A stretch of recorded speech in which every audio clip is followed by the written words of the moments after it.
Bismillahirrahmanirrahim. Assalamualaikum warahmatullahi wabarakatuh. Innal hamdalillah nahmaduhu wa nasta'inuhu wa nastaghfiruh wa na'udzu billahi min syururi anfusina wa min sayyiati a'malina. May yahdihillahu fala mudhillalah wa may yudlil fala hadiyalah. Asyhadu an la ilaha illallah wahdahu la syarika lah wa asyhadu anna Muhammadan abduhu wa rasuluh. Amma ba'du. Halo sahabatku pemirsa YouTube yang dirahmati Allah. Senang sekali kita semua bisa berjumpa kembali di channel ini. Tentunya harapan dan doa saya semoga yang menyimak video ini selalu diberikan kesehatan, umur yang barokah, dan diluaskan rezekinya oleh Allah Subhanahu wa taala. Amin amin Allahumma amin. Sahabatku pemirsa YouTube yang dirahmati Allah, wudu memiliki kedudukan yang penting dalam agama Islam. Tidak sahnya wudu seseorang dapat menyebabkan solat yang ia kerjakan menjadi tidak sah. Sedangkan solat adalah salah satu rukun Islam yang tidak dapat ditawar-tawar lagi. Oleh karena itu merupakan suatu kewajiban bagi setiap muslim untuk memperhatikan bagaimana dia berwudu. Nabi Shallallahu Alaihi Wasallam bersabda, tidak diterima solat yang dilakukan tanpa wudu, dan tidak diterima sodakoh yang berasal dari harta yang didapat secara tidak halal. Hadis riwayat Muslim. Oleh karena itu berikut ini 10 kesalahan yang sering dilakukan oleh kaum muslimin pada tata cara berwudu. Yang pertama, tidak membaca bismillah. Rasulullah Shallallahu Alaihi Wasallam bersabda, tidak sempurna untuk seseorang yang tidak membaca basmalah. Hadis riwayat Ahmad.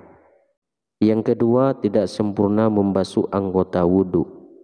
Tidak sempurna dalam membasuh anggota wudu dan mengakibatkan ada sebagian anggota wudu yang tidak terbasuh oleh air.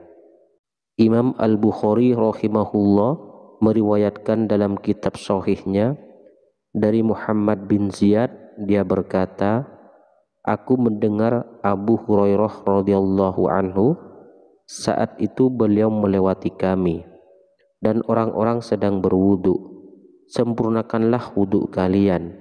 Sesungguhnya Rasulullah Sallallahu Alaihi Wasallam bersabda, celakalah tumit-tumit yang tidak terbasuh air ketika berwudu dari api neraka.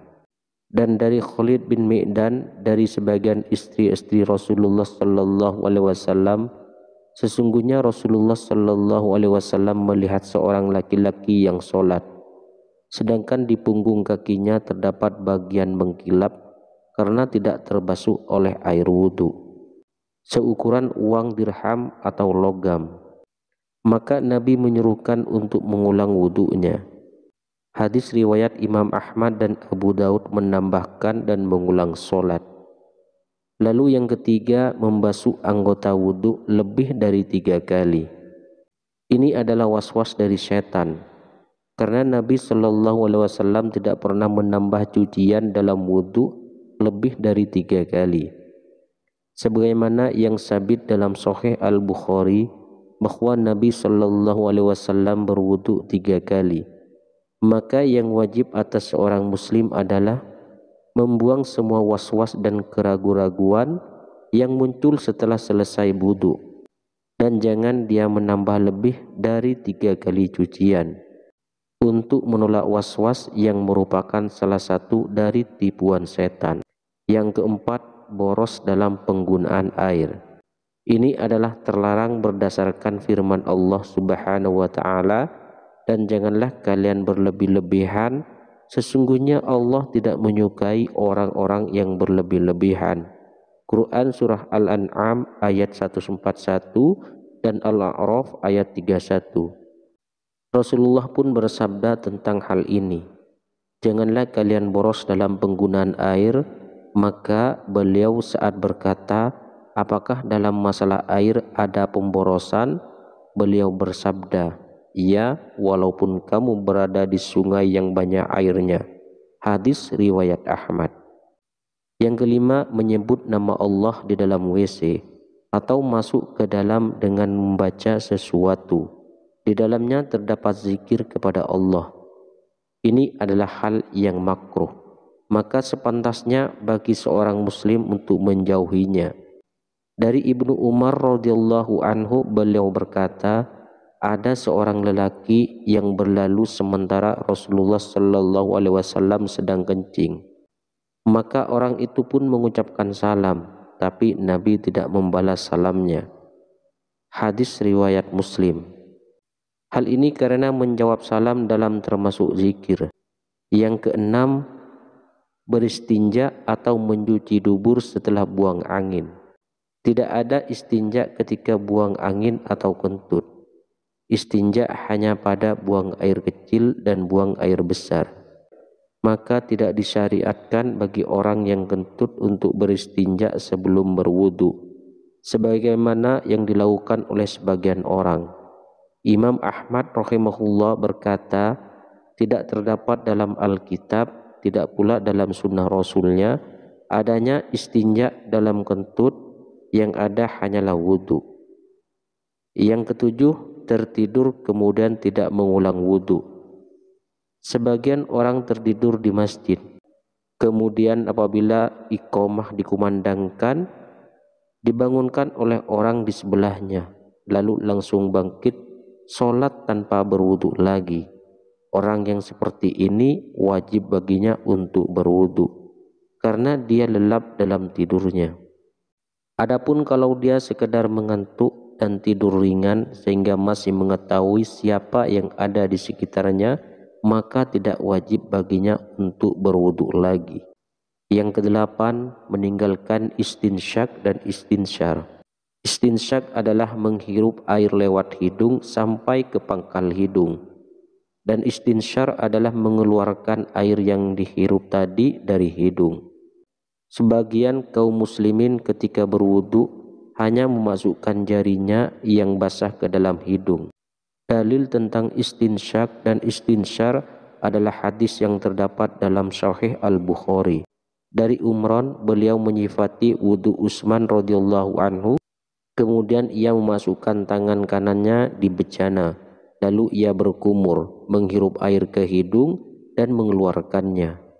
Dan Nabi sallallahu alaihi wasallam bersabda, barang siapa berwudu hendaklah ia menghirup air ke hidung dan menghembuskannya kembali. Dan barang siapa yang melakukan istijmar atau bersuci dari buang air besar dengan batu, hendaklah melakukannya dengan ganjil atau tidak genap. Yang kesembilan, menganggap mengusap leher dianjurkan, padahal sebenarnya tidak demikian. Ia tidak dianjurkan dan tidak termasuk ibadah wudu. Kemudian yang ke-10, doa pada saat membasuh anggota wudu. Imam An-Nawawi berkata, doa-doa ini, yakni doa-doa pada saat membasuh anggota wudu, tidak memiliki dasar. Dalam fatwa Lajnah Daimah nomor 2588 dikatakan tidak ada doa dari Nabi sallallahu alaihi wasallam pada saat membasuh dan mengusap anggota wudu. Dan doa yang disebutkan dalam hal ini adalah bikinan orang tidak berdasar. Yang diketahui secara syar'i adalah basmalah di awal wudu, mengucapkan 2 kalimat syahadat di akhir wudu, ditambah dengan ya Allah, jadikanlah aku termasuk orang-orang yang bertaubat, dan jadikanlah aku termasuk orang-orang yang bersuci. Sahabatku pemirsa YouTube yang dirahmati Allah, mungkin itu saja yang bisa saya sampaikan pada pertemuan kali ini. Semoga video ini bisa bermanfaat bagi Anda, keluarga Anda, dan juga orang lain. Assalamualaikum warahmatullahi wabarakatuh.